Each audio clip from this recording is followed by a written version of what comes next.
Bien, buenas noches. Dios les bendiga a cada uno de ustedes, queridos hermanos. Dios les guarde, por favor. Den un saludo fraterno a cada una de las personas que están a su lado. Dígale bienvenido a este lugar. Bien.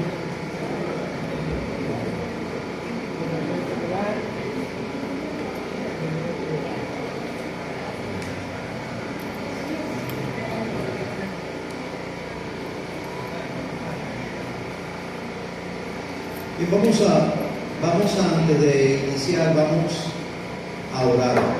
Vamos a orar. Allí donde estamos, sé que acaban de orar, pero es importante siempre invocar el nombre de Dios antes de abrir las Escrituras. Voy a pedirles entonces que podamos inclinar nuestros rostros, cerrar nuestros ojos y orar. Oremos. Padre nuestro que estás en el cielo, en esta hora, Señor, queremos agradecerte por permitirnos estar aquí. Deseamos, Señor, abrir tu palabra y que tú puedas hablar a nuestros corazones y que podamos recibir inspiración del cielo con lo referente a lo que tú desees, Señor, que nosotros podamos tener en cuenta. En el nombre de Cristo Jesús. Amén. Bien, apreciados hermanos, hemos estado hablando acerca de la preparación para la segunda venida de Cristo, ¿verdad? Es lo que hemos estado conversando y tenemos ya algunos días en los que hemos estado viendo a la luz de las Escrituras un mensaje que, aunque conocemos, creo que es muy importante que lo estemos revisando una y otra vez, porque el Señor ha utilizado la experiencia de hombres de la Biblia en el Antiguo Testamento y en el Nuevo Testamento para que nosotros podamos tener luz clara de qué debemos hacer en este tiempo previo a la venida del Señor Jesucristo. Y hemos estado hablando del profeta Elías. Y el versículo básicamente que hemos estado tratando es aquel que tiene que ver con la experiencia de Juan. Y cuando Juan comenzó a predicar en preparación para la venida de Cristo Jesús, la Biblia testifica de Juan que él era una especie de cumplimiento de la profecía de Malaquías capítulo 4 versículo 5. Así que en la primera venida de Jesús, que hablaba que antes de que viniera él enviaría a Elías, eso se cumplió con Juan el Bautista. Y lo interesante es que Lucas, al leerlo en el capítulo 1, el versículo 17, nosotros encontramos características que nos pueden enseñar a nosotros a prepararnos también para la segunda venida de Cristo. Ya nos hemos dado cuenta que Dios está atento a la familia, que para alcanzar la sanidad de las naciones, Dios quiere hacerlo en el núcleo o la unidad básica de la sociedad, que son las familias. Porque el pecado ataca neurálgicamente a la sociedad a través de su raíz, las familias. Y allí está el problema. Y no es que no esté tratando la sociedad de resolver el problema, pero es que no tienen los elementos necesarios para poder hacer un trabajo efectivo a nivel mundial que pueda ayudar a la familia. Entonces vemos nosotros que en la experiencia de Juan encontramos luz para que podamos estar claros. Y quiero a partir de este instante pedirle a los hermanos adventistas del séptimo día que están aquí que presten mucha atención, porque este mensaje inicialmente está dirigido hacia ustedes. Dicen las Escrituras, e irá delante de él. Está hablando de el Elías profético que es Juan. Juan es el Elías profético. Hay tres Elías: el Elías histórico, el Elías profético y el Elías escatológico. Esto puede sonar raro para una persona que viene por primera vez en esta noche. El Elías histórico es el Elías de la historia del Antiguo Testamento. El Elías profético es aquel que prepararía la venida de Jesús, la primera venida. Y el Elías escatológico es el que prepara la venida para la segunda venida de Cristo. Entonces, en la primera fue Juan, en la segunda también el Señor tiene designado una responsabilidad para que haya un ente que prepare el camino para la venida de Cristo. Son tres Elías: el histórico, el profético. Ya esos dos se cumplieron, ya esos dos se murieron. Ahora queda es el escatológico. La palabra escatológico tiene que ver con escatos, el fin. Quiere decir que en el tiempo del fin, antes de la venida de Jesús, se va a manifestar nuevamente Elías. ¿En qué forma? Este versículo nos da luz. Y pongamos mucha atención. Irá delante de él. ¿Delante de quién? Delante de Jesús. Delante de Jesús. Quiere decir, y comenzamos a interpretar, antes de que venga Jesús, Él envía a alguien delante de Él. ¿Estamos entendiendo? Irá delante de Él. Vamos a mantenerlo allí. Dice, y usted también puede buscarlo en sus Biblias, irá delante de Él con el espíritu y el poder de Elías. Quiere decir, no que Elías bajaría del cielo, porque sabemos dónde está Elías. Elías no vio muerte, Elías subió al cielo. No quiere decir que el Señor bajará a Elías del cielo, ya Él cumplió con su tarea aquí en la tierra. Así que aquí nos está diciendo que ese grupo, ese ente tendrá el espíritu y tendrá el poder de Elías para hacer lo que ya dijimos. Una obra que de tal naturaleza hará volver el corazón de los padres hacia los hijos. Desarrollará por su mensaje y por el poder del espíritu que tiene una respuesta en la mente y en el corazón de todo aquel que escuche, que hará que haga cambios en favor de las personas a las cuales tienen mayor responsabilidad. Cuando el Señor Jesucristo venga, Él va a pedirte cuenta por tus hijos, Él va a pedirte cuenta por tu familia. Eso lo va a hacer el Señor. O sea, tú tienes una tarea que realizar en el seno de tu hogar y el Señor va a pedir cuenta por eso.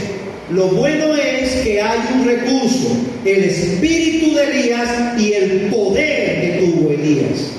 Ese mismo espíritu y ese mismo poder puede tenerlo hoy cada líder de familia. Cada mujer que viva sola y que su marido la abandonó, pero ella es la que ahora cuida el hogar, puede tener el poder de Elías y el espíritu de Elías. Para que ella, aunque esté sola, pueda hacer el trabajo en función de sus hijos, para que sus hijos estén dispuestos, como dice, para preparar al Señor un pueblo bien dispuesto. Jesús viene a buscar gente que esté preparada, pero hay un ente que tiene que hacer la labor. Ese ente, y lo voy a mencionar de una vez, ese ente es, colóquese por favor de pie todo adventista del séptimo día, por favor, en este instante.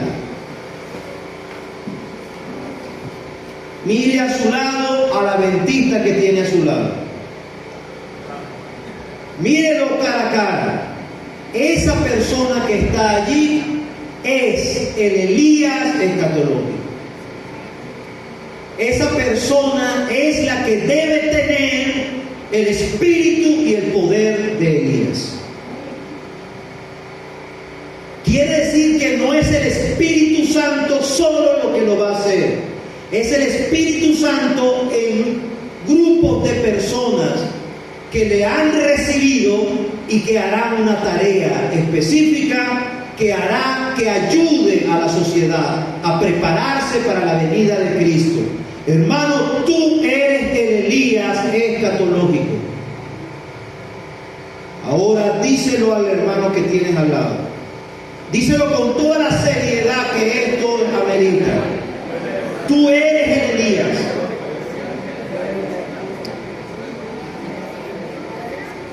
Puedes sentarse.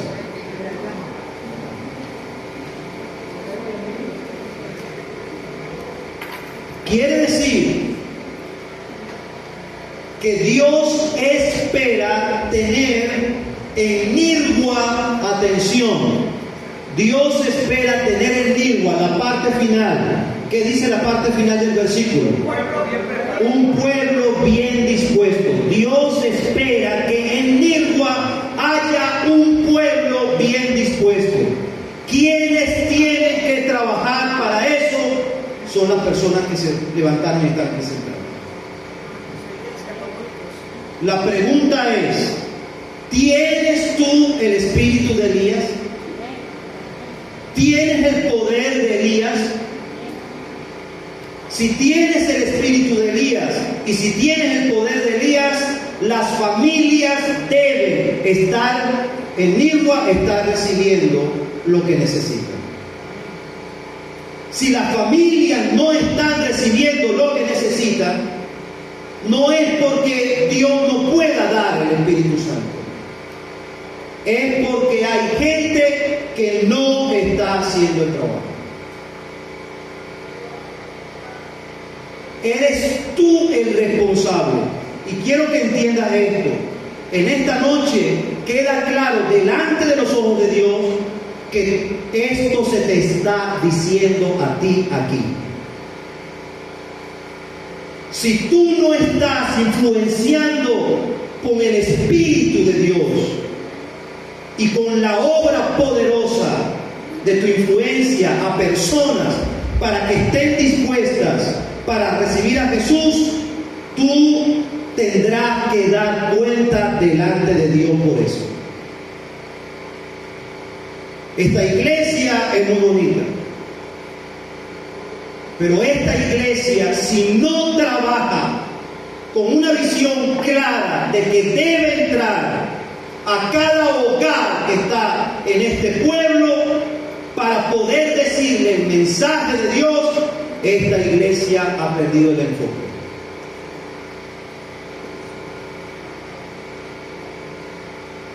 Necesitamos despertar porque el Señor Jesucristo está viniendo. Y el Señor cuenta contigo. Esta mañana tuvimos una experiencia significativa. Trajimos a los estudiantes del sexto semestre de teología a la plaza para que predicaran a todo el que respiraba. Los metimos también en el hospital y los colocamos también en el terminal.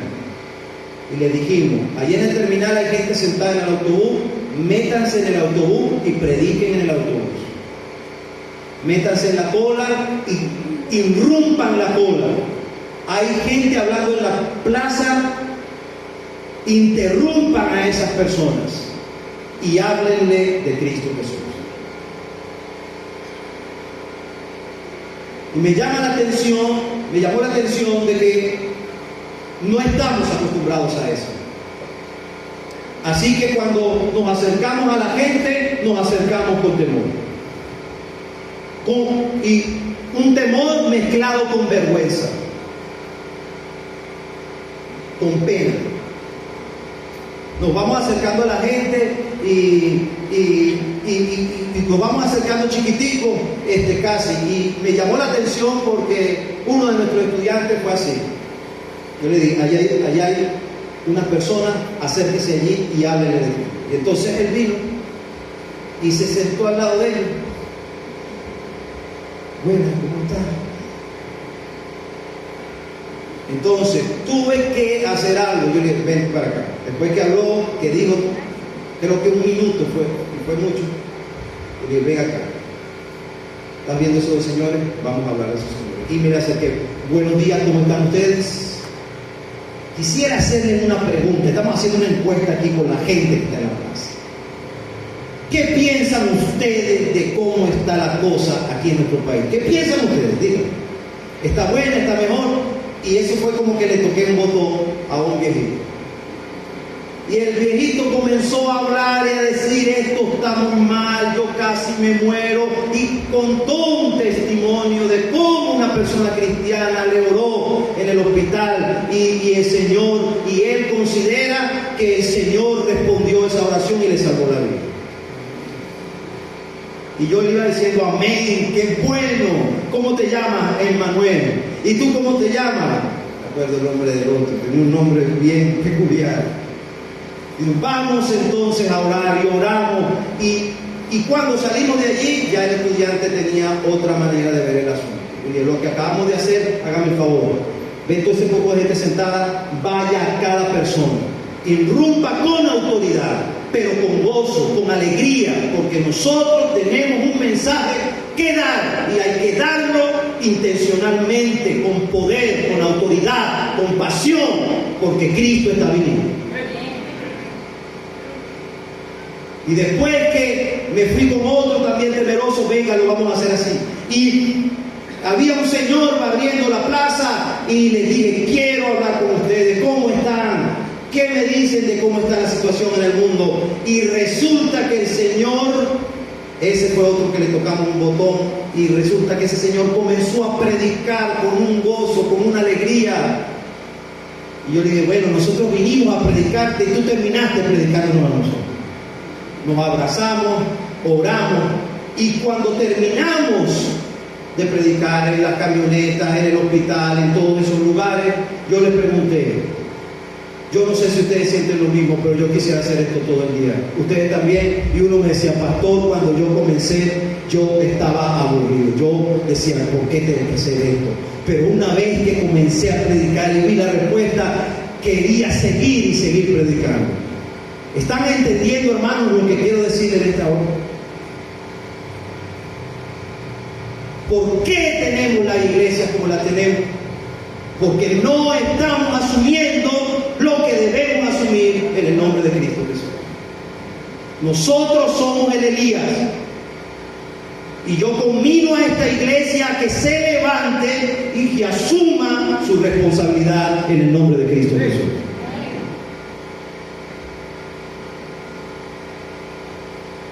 Esto tiene que cambiar y no tenemos tiempo para cambiar. No tenemos tiempo para un proceso. Esto tiene que cambiar ahora, hoy, ya. Mañana es tarde. Mañana es tarde. Mañana es tarde. Usted es el Elías. Cada joven que está aquí tiene que ser discipulado por alguien que le ayude a entender que él es el Elías. Cada niño, todo el mundo aquí tiene que entender eso. Porque la gente está sufriendo.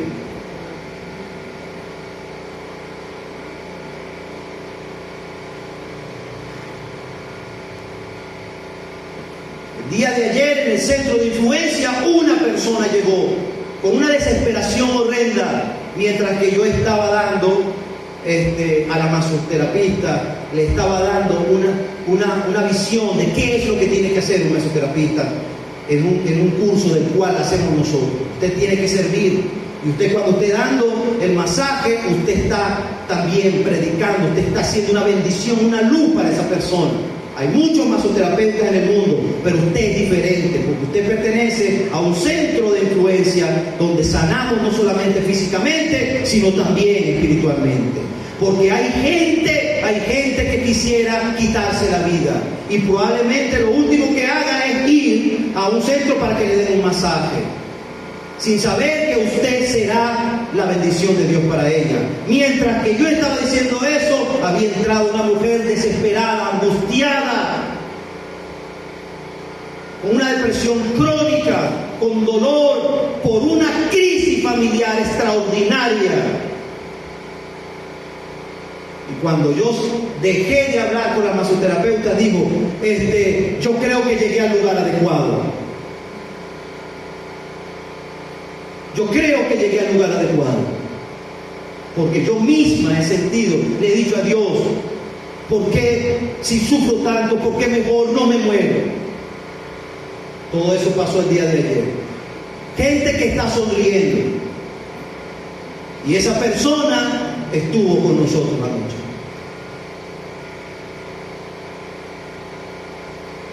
Hermanos, yo quisiera que entendiéramos la gravedad del tiempo en el que estamos viviendo. Tenemos que romper toda esa cosa que nos hace ser tan egoístas y no nos permite salir a predicar el Evangelio como debemos predicarlo en este tiempo. Si ya el Señor ha proveído el Espíritu Santo, tenemos que cumplir con las condiciones para que cada hermano de esta iglesia esté henchido del poder de Dios y salga a predicar, porque la gente está muriendo a nuestro lado y no podemos seguir estando en este estado. Y digo esto porque siento la necesidad de decirlo en el nombre de Cristo Jesús.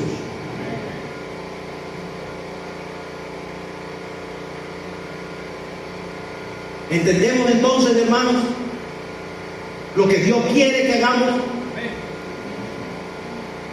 Y es ahora, es ahora, es ahora.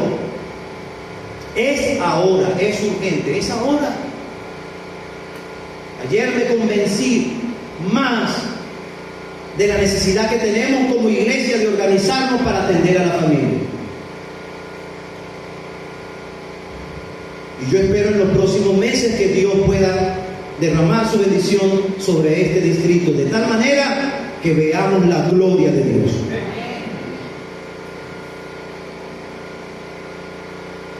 Ahora yo quiero que veamos entonces las características para poder ser el Elías a la altura de Elías, porque ya el Señor te lo ha dicho, tú eres Elías, no puedes decir que no lo eres, lo eres. Elías es el pueblo del tiempo del fin, somos nosotros. Vayamos entonces rápidamente y vamos a ver 3 características de Elías para que entonces veamos qué tenemos que hacer. 3 características.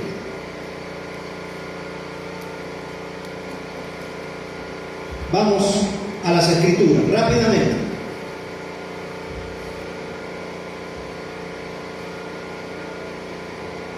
Primera de Reyes, capítulo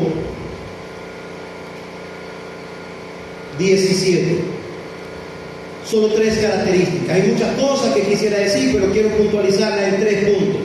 En 3 puntos que ojalá podamos asimilarlos y podamos entonces entender que este es el preámbulo de lo que debemos nosotros hacer en el nombre de Cristo Jesús. Bien, 3 características. Primera de Reyes, capítulo 17, versículo 1 y 2. Vamos a ver la primera característica. El contexto es una enorme apostasía. Un rey que fue el que hizo lo malo delante de los ojos de Dios y hundió en la oscuridad a la nación de Israel, a la nación de Dios. Y el Señor levantó a un ser humano, no bajó un ángel, podía bajar un ángel, sí, podía dar visiones, sí, pero el Señor utilizó a un hombre común en el sentido de que era un ser humano. Y mira lo que dice. Entonces Elías Tisbita, que era de los moradores de Galaad, se acercó y dijo acá. ¿Qué dijo acá? Atención aquí. Y aquí vamos con la primera característica. ¿Qué dijo? Vive Jehová, Dios de quién? De Israel, en cuya presencia estoy. Esta es la primera característica. La primera característica, y anótela, hermano Adventista del séptimo día. La primera característica es que Elías tenía una conciencia de que él estaba permanentemente en la presencia formidable de Dios. Eso no era un adorno.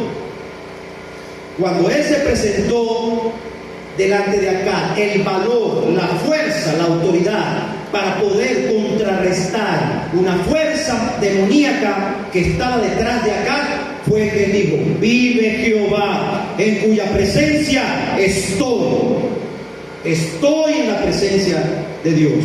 Elías vivía en la presencia de Dios. Hay que desarrollar en nuestra mente el hecho de que cualquier cosa que hagamos debemos empezar a hacerla creyendo que estamos en la presencia de Dios. Eso hace la diferencia. Por una sencilla razón. Cuando nosotros estamos delante de autoridades, nos portamos bien.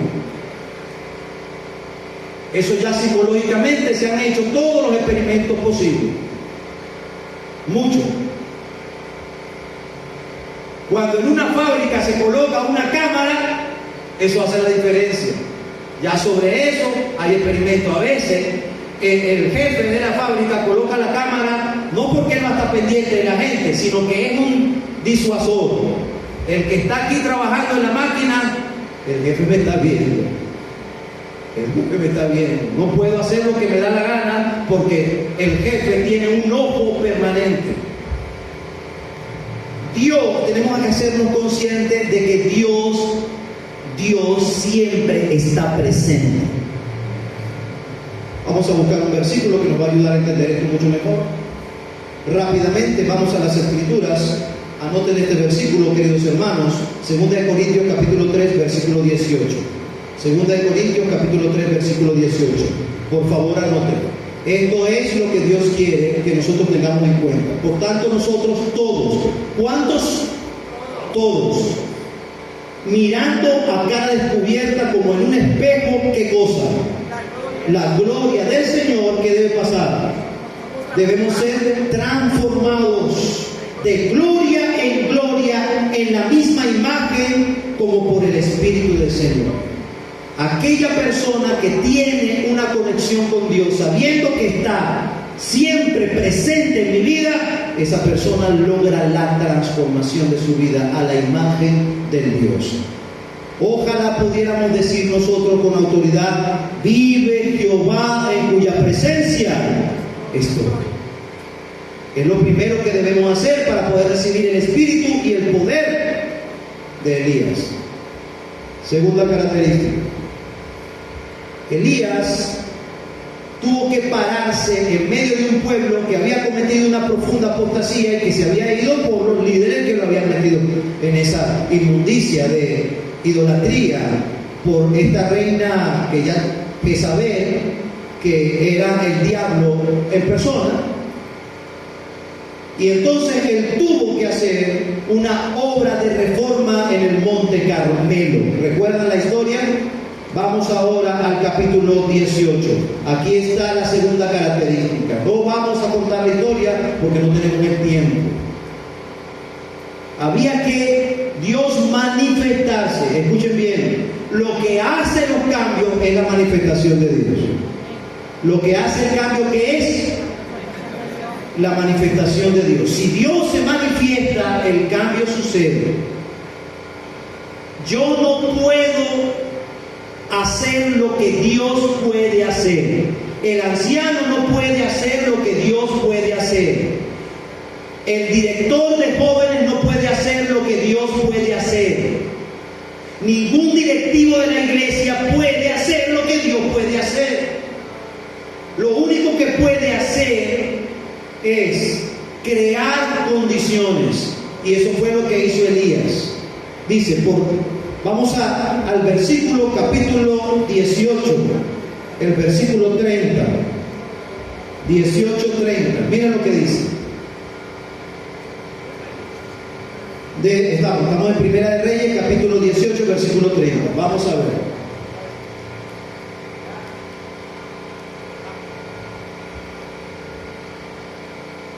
Dice las Escrituras.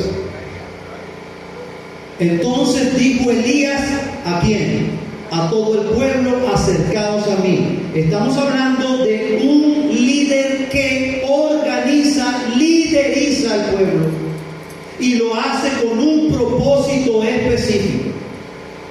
¿Qué fue lo que él hizo? Acercaos a mí, y todo el pueblo se le acercó. Y él, ¿qué fue lo que hizo él?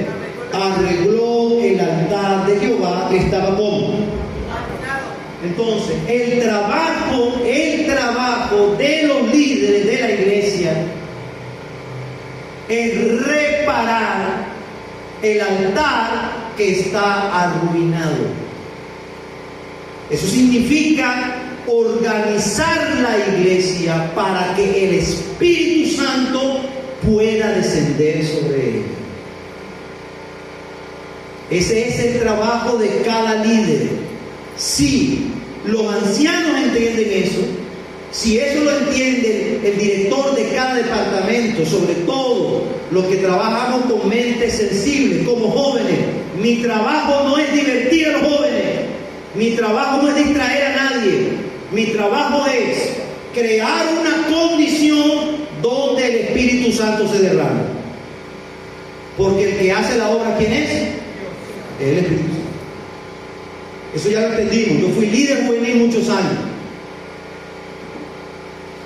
y organicé bastante camporí y actividades. Y entiendo que lo que necesitamos es que el Espíritu Santo, la presencia de Dios, esté en nuestro medio. Entonces, mi trabajo es crear condiciones. Mi trabajo es enseñar. Mi trabajo es ayudar para que el Espíritu Santo pueda estar. Y eso comienza desde la casa. En primer lugar, debo yo poder decir, vive Jehová en cuya presencia estoy. En segundo lugar, como yo vivo en la presencia de Dios, entonces los planes que hago en la iglesia son planes inspirados por el Espíritu Santo. Y entonces cuando hago un plan, porque vivo con una conciencia de la presencia de Dios, cuando hago el plan, Dios lo bendice. El fuego desciende, pero el fuego desciende cuando cumplimos con esta condición. No hacemos programas por hacerlo. Lo que hacemos es para que Dios se manifieste con poder. Amén. En tercer lugar, veamos, segundo, la última característica. 3 características, hermanos. Allí mismo, en Primera de Reyes, capítulo 18, versículo 36. Elías acomodó las rocas, Elías acomodó el altar lo acomodó. Esto significa muchas cosas que tienen que ver incluso con el culto. Pero vayamos ahora al versículo 36. Mira lo que dice el versículo 36. Cuando llegó la hora de ofrecer el holocausto, se acercó el profeta Elías y dijo: Jehová, Dios de Abraham, de Isaac y de Israel, sea hoy manifiesto que tú eres Dios en Israel. Un reconocimiento de la presencia de Dios. Y que yo soy, ¿qué cosa? Tu siervo. Yo estoy aquí es para servirte a ti, no para servirme a mí. No es para que mis programas queden bien. Es para que yo pueda servir a tu plan, dice las Escrituras. Y que por mandato tuyo, lo que he hecho, lo he hecho. Tenemos que asegurarnos, apreciados hermanos, que todo lo que hagamos en la iglesia sea porque Dios ha dado su aprobación. Pero no se puede hacer eso si no hay una conexión vital con Dios de manera diaria. Vive Jehová en cuya presencia estoy. Entonces miren, esta tercera parte tiene que ver con la forma en la cual Él se comunica con Dios, tiene que ver con la oración. Es una oración intercesora. Y entonces el versículo 37 dice: respóndeme Jehová, respóndeme, para que conozca este pueblo que tú, oh Jehová, eres el Dios y que tú estás haciendo ¿qué cosa? Dice la Escritura. Tú estás, eres tú el que lo estás haciendo, eres el que está volviendo el corazón de ellos. El que vuelve el corazón del ser humano a Dios es el mismo. Yo solo tengo que crear las condiciones. Yo solo tengo que hacer lo que Él quiera que yo haga. ¿Sí me hago entender? Entonces dice las Escrituras, versículo 38. Entonces cayó fuego de Jehová y consumió el holocausto, la leña, las piedras y el polvo, y aún lamió el agua que estaba en la enorme zanja que había llenado de agua. Y dice el versículo 39 la respuesta. ¿Cuál fue la respuesta, hermanos? Viéndolo, ¿quién? Todo el pueblo. ¿Qué hizo inmediatamente el pueblo? Se postraron y dijeron. ¿Y por qué hay un signo de admiración? ¿Qué implica un signo de admiración en las Escrituras? Que esta gente gritó con todas sus fuerzas. ¿Qué gritaron? Jehová es el Dios. Jehová es el Dios. Amén. Entonces hubo un reavivamiento y una reforma en aquel lugar, y el Señor utilizó a un hombre. El Señor utiliza instrumentos. El Señor quiere utilizarnos a cada uno de nosotros. Amén.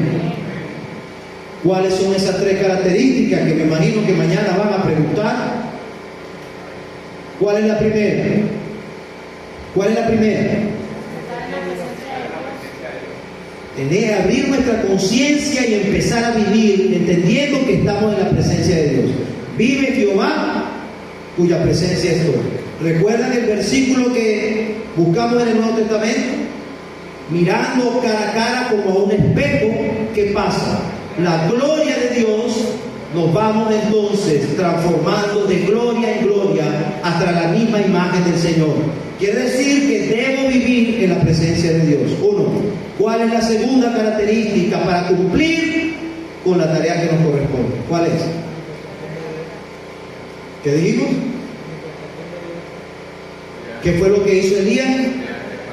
Crear las condiciones. Crear las condiciones. Hay que tomar decisiones. Hay que tomar decisiones. Hay que hacer planes para que los planes, estando yo en conexión con Dios, sean planes reales donde Dios manifieste el poder de su Espíritu Santo. Él reparó el altar. Reparar el altar, quiero decirles, tiene mucho que ver con la familia también, porque habría que preguntarnos si los altares en los hogares están en ruinas o no están en ruinas. ¿Qué es el altar? Es aquel espacio y aquel tiempo que diariamente tienes para elevar tu mente y tu corazón con tu familia a la presencia de Dios. ¿Cómo están los altares? ¿Cómo están nuestros altares? Esta mañana tuviste un encuentro con Dios. Hoy pudiste tener un encuentro, has tenido encuentro con Dios, con tu familia en los últimos días. ¿Cómo está el altar? Si el altar no está funcionando, no puede haber la manifestación. Él lo que hizo fue reparar el altar. Él no bajó el fuego, él no echó querosén, él no prendió un fósforo. Él lo que hizo fue reparar el altar. Hermano, repara el altar.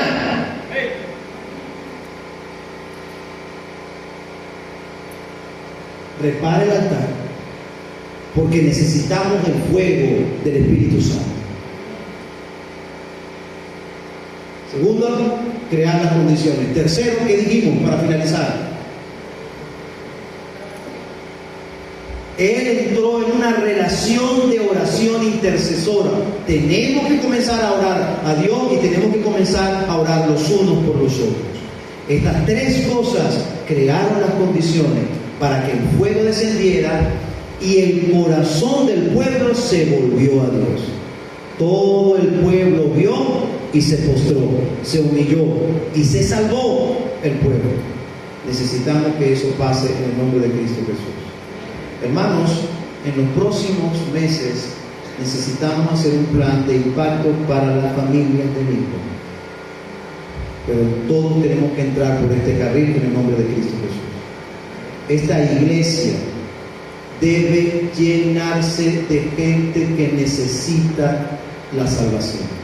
Esta iglesia tiene que llenarse de gente que entre a buscar la solución de sus vidas. Y la solución está en Cristo Jesús. Tú eres el Elías y tú debes cumplir con estas condiciones a partir de hoy. Quiero preguntar, ¿estás dispuesto a hacer lo que corresponde? ¿Vamos a hacer lo que tenemos que hacer o vamos a seguir secándonos o vamos a seguir languideciendo? No podemos. Hay mucho trabajo por hacer y Cristo está esperando. Amén.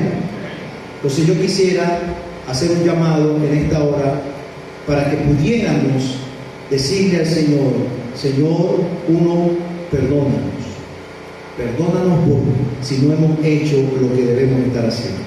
Señor, danos el Espíritu Santo. Sin tu Espíritu no podemos. Y pídele al Señor que cumpla estas tres condiciones. Y para hacer esto vamos a orar en parejas. Vamos a terminar orando en parejas. Voy a pedirle que usted elija a algún hermano para orar. Y usted va a orar por ese hermano pidiéndole que Dios cumpla con estas tres características. A las personas que nos visitan, queremos decirle que Cristo les ama.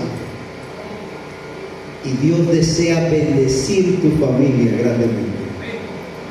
Por eso también queremos orar por las visitas. Yo no sé cuántas visitas hay aquí. Voy a pedirle que vengan aquí al frente porque yo quiero orar personalmente por ellas. Y vamos a orar pidiéndole al Señor que bendiga a esas personas. Así que vamos a acercarnos para orar. No se preocupe, yo puedo acercarme hasta allá. No hay problema. Bien, vamos entonces a orar. A la amiga que está por allá entrando, venga por acá para que ore con nosotros aquí. Y yo no sé si hay alguna otra visita, otra persona que nos visite, acérquese con nosotros acá para orar. La amiga que está vestida de naranja, venga que vamos a orar con usted aquí.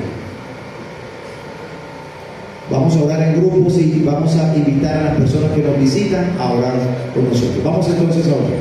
Bien, usted también, venga con nosotros por acá, pase por este lado, vamos a orar.